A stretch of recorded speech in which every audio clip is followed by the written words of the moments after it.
జై శ్రీరామ్. తెలంగాణ రాష్ట్రంలో ప్రస్తుతమున్న రాజకీయ నేపథ్యంలో 3 పార్టీల్లో 6 నాయకులు ముసలాన్ని సృష్టిస్తున్నట్టే చెప్పొచ్చు. ఇందులో అత్యంత క్లిష్టమైంది, కఠినతరమైంది, చాలామంది కార్యకర్తల్ని ఇబ్బంది పెడుతున్న సంఘటన ఎవరిది, ఏ పార్టీది అంటే అది బీజేపీది.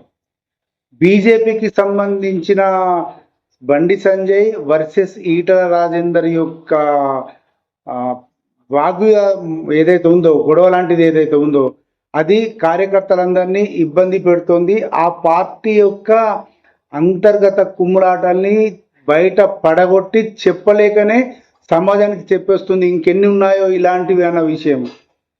ఇది కొంత విశ్లేషణ పరంగా కనుక చూస్తే ప్రస్తుతము మొన్నటి వరకు అంటే ఉప ఎన్నికల వరకు కూడా, ఆ నేపథ్యం వరకు కూడా అది ఈటల రాజేందర్ కంచుకోట. అక్కడ గెలిచినా ఓడినా దాదాపు 2 దశాబ్దాల నుంచి అక్కడ ఈటల రాజేందర్ పాతుకుపోయిన వ్యక్తి.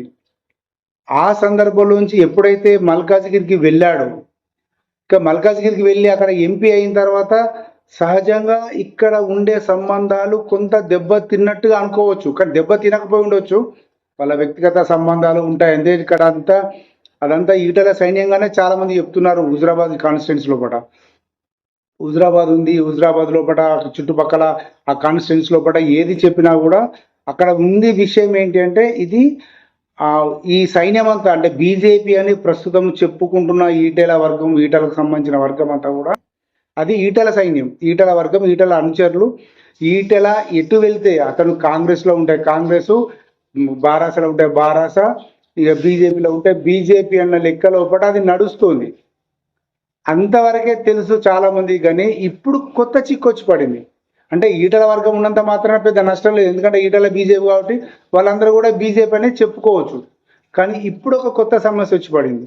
అదేంటంటే బండి సంజయ్ ఇప్పుడు అక్కడ ఎంపీగా ప్రాతినిధ్యం వహిస్తున్నాడు, కేంద్ర హోంశాఖ సహాయ మంత్రి, మొన్నటి వరకు భాజపా మాజీ రాష్ట్ర అధ్యక్షుడు. సో ఆ కాన్స్టిట్యున్సీ లోపల ఇప్పుడు ఈటల వర్గానికి కాకుండా తన వర్గానికి ఈ స్థానిక సంస్థల ఎన్నికల్లో ఎక్కడ బీఫామ్స్ ఇస్తాడో ఆ బీఫామ్స్ ఇవ్వడం వల్ల నా వర్గంకి ఇబ్బంది కలగవచ్చు అన్న ఒక ఫీలింగ్ ఈటల రాజేందర్కి వచ్చి ఉంటుంది. దానికి పరాకాష్ఠగా చాలామంది అతని అనుయాయులు కానీ లేకపోతే బీజేపీ అని చెప్పుకుంటున్న వాళ్ళు, బీజేపీ కార్యకర్తలు కూడా వాళ్ళందరూ కూడా ఈటల దగ్గరికి వెళ్ళి మొరబెట్టుకుంటున్నారు. ఇప్పుడు ఎట్లా పరిస్థితి, ఇప్పుడు స్థానిక సంస్థలో కూడా ఎంపీటీస్ కానీ జెడ్పీటీస్ కానీ ఎంపీపీ కానీ ఇవన్నీ ఎలా అంటే ఎంపీపీ గెలవడం అనేది ఈ గొడవల్లో బీజేపీకి సాధ్యంగానే ముచ్చటగానే కనిపిస్తుంది. కనీసం బీఫామ్ అయితే బీజేపీకి రావాలి కదా, చెప్పుకోవడానికో గెలవడానికో లేకపోతే ఓడిపోవడానికో ఏదో ఒక రకంగా బీఫామ్ అయితే కావాలి కదా. మరి ఇప్పుడు బీఫామ్ ఇవ్వాలి. ఇప్పుడు బండి సంజయ్ ఇస్తాడా, ఈటల రాజేందర్ ఇస్తాడా? వీళ్ళు అంటే ఈటల రాజేందర్కి సంబంధించిన వర్గం అంతా ఇప్పుడు ఈటల రాజేందర్ దగ్గరికి వెళ్ళింది. ఈటల రాజేందర్ ఆవేశం లోపల లేదా ఏదో విషయం లోపల ఎవరినో చెప్తూ అంటే ప్రత్యేకించి వీళ్ళని చెప్పకుండా వాళ్ళ గురించి మాట్లాడేశాడు. అంటే దీంట్లో ఒకటి మాట తప్పింది ఎక్కడంటే, అంటే మాట కానీ మర్యాద కానీ తప్పింది ఎక్కడంటే, ఒక చిన్న ఉదాహరణ చెప్పుకుందాము. ఒక ఆఫీస్లో అంటే ఒక కలెక్టర్ ఆఫీస్లో ఒక ఏఓ ఉన్నాడు అనుకుందాం. ఏఓ వయసు 57 సంవత్సరాలు, ఇంకో సంవత్సరం అయితే 2 సంవత్సరాలు అయితే రిటైర్ అయిపోయేంత వయసు అవుతుంది. ఆ క్రమం లోపల ఒక 25 సంవత్సరాల కలెక్టర్ వచ్చాడు అనుకో. ఆ 25 సంవత్సరాల కలెక్టర్ వస్తే వాడింత వాడిన కొడుకంత వయసు కూడా లేదు, వాడిన అనుభవం అంత వయసు లేదు, కలెక్టర్ ఏంది, అతనికి ఏంది నేను పెద్ద మర్యాద ఇచ్చేది, అతనికి ఏంది నేను చెప్పేది అని అంటే నడుస్తుందా? అక్కడ బాధ్యత అనేది చాలా ఇంపార్టెంట్, వయసు అనేది ఇంపార్టెంట్ కాదు. సో ఏ పార్టీ లోపల ఉండి ఎంత అనుభవం వచ్చినా కూడా అక్కడ ఉన్న బలము లేకపోతే హోదా అనేది అక్కడ ఇంపార్టెంట్ అవుతుంది. ఈటల రాజేందర్ గారికి 22 దశాబ్దాల అనుభవం ఉండొచ్చు, బండి సంజయ్కి అంత లేకపోవచ్చు. కానీ బండి సంజయ్కి అంతకంటే పెద్ద బాధ్యత ఉంది కదా. తన కాన్స్టిట్యున్సీ ఇప్పుడు ప్రస్తుతం అది కాన్స్టిట్యున్సీ అంటే ఇక్కడ కొంత గజిబిజిగా కనిపిస్తుంది. అంటే నువ్వెంత అనే పరిస్థితి కనిపించడం వల్ల కార్యకర్తలు డైలామాలో పడిపోయారు. ఇది మాత్రం ఖచ్చితంగా ఇది ఎక్కడికి దారి తీస్తుందంటే, రేపు బండి సంజయ్ తన వర్గానికి టికెట్లు ఇప్పించుకున్నాడు అనుకుందాం, ఇచ్చాడే అనుకుందాం, అప్పుడు ఈటల రాజేందర్ వర్గము మనం ఓడిపోతామా గెలుస్తామా సంబంధం లేదు, ఫస్ట్ ఆ వర్గం ఓడిపోవాలి అని వీళ్ళు ఇండిపెండెంట్ గానో లేకపోతే బీఎస్పీఓ లేకపోతే ఆపోనో పార్టీ బీఫాములు తెచ్చుకొని పోటీ చేసే పరిస్థితి వచ్చేటట్టుగా కనిపిస్తున్నట్టుగా చాలా మంది చెప్తున్నారు. ఇది ఎలా ఉంటుందా, లేకపోతే రాజాసింగ్ రాజీనామా చేసి తర్వాత పార్టీ నుంచి పార్టీని కూడా అతన్ని వదిలిపెట్టేసుకున్న తర్వాత కూడా నేను బీజేపీ అడ్డానే గోష్మాల్ అని చెప్పి చెప్పుకున్నట్టుగా మళ్ళీ మళ్ళీ కొత్త కథ నడుస్తుందా అర్థం కావట్లేదు. కానీ మొత్తానికి ఈటల రాజేందర్ బండి సంజయ్ వర్సెస్ల మధ్యన ఉన్న ఈ చిచ్చు, ఈ కుంపటి బీజేపీ శ్రేణులు మాత్రం ఇబ్బంది పెడుతున్నది మాత్రం వాస్తవం. ఇది ఒక కుంపటి. అంటే 3 పొయ్యిరాలలో 3 పొయ్యిరాలు ఉంటే ఇది ఒక పొయ్యిరాయి ఈ బీజేపీది. ఇక బారాస అన్న వర్సెస్ చెల్లె వాళ్ళ గొడవ నడుస్తున్నది. తెలంగాణ బొగ్గు కార్మిక సంఘంకు డుమ్ డుమ్, తెలంగాణ జాగృతి ఉందా అంటే ఉంది, లేదు అంటే లేదు, ఎవరున్నారంటే వాళ్ళే ఉన్నారు, ఎవరు లేరంటే వాళ్ళే లేరు అన్నట్టుగా ఇప్పుడు కవితది పరిస్థితి వచ్చేసింది.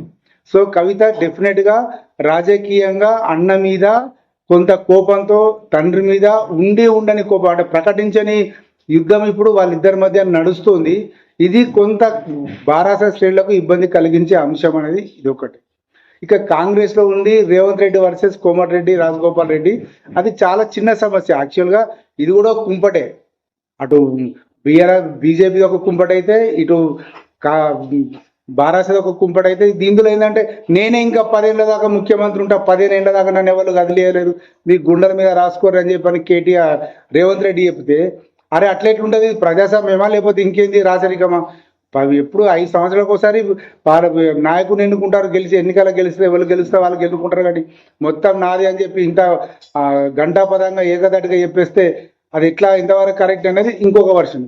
సరే, ఇప్పుడు కోమటిరెడ్డి రాజగోపాల్ రెడ్డి ఉన్నాడు, కూర్చుండ పెడతారు ఎవరో ఒకళ్ళు, మీనాక్షి వాళ్ళు ఉన్నారు కదా, నటరాజన్ వాళ్ళు ఏదో కూర్చుండ పెట్టి సైలెంట్ అయిపోతుంది. అది వాళ్ళ మామూలుగా అయిపోతుంది. అంటే చాప కింద నీరులాగా ఆ సమస్య పోతానే చాలా మంది చెప్తున్నారు. అంటే ఏదైనా ఈ మధ్య కాలంలో బీజేపీ కుంపటి విపరీతంగా, అంటే ఆ పొయ్యి రాయి బాగా రాజుకుంటే ఆ తర్వాత బారాస, ఆ తర్వాత కాంగ్రెస్, ఈ 3 పొయ్యిల మీద ఇప్పుడు నిప్పుల కుంపటి నీళ్లు వేడి చేసుకొని ఇప్పుడు ఎవరు ఎంజాయ్ చేస్తారు, ఎవరు హాయిగా వేడి నీళ్ళ స్నానం చేస్తారు అని చెప్పి చూస్తున్నట్టుగా జనం చెప్తున్నారు.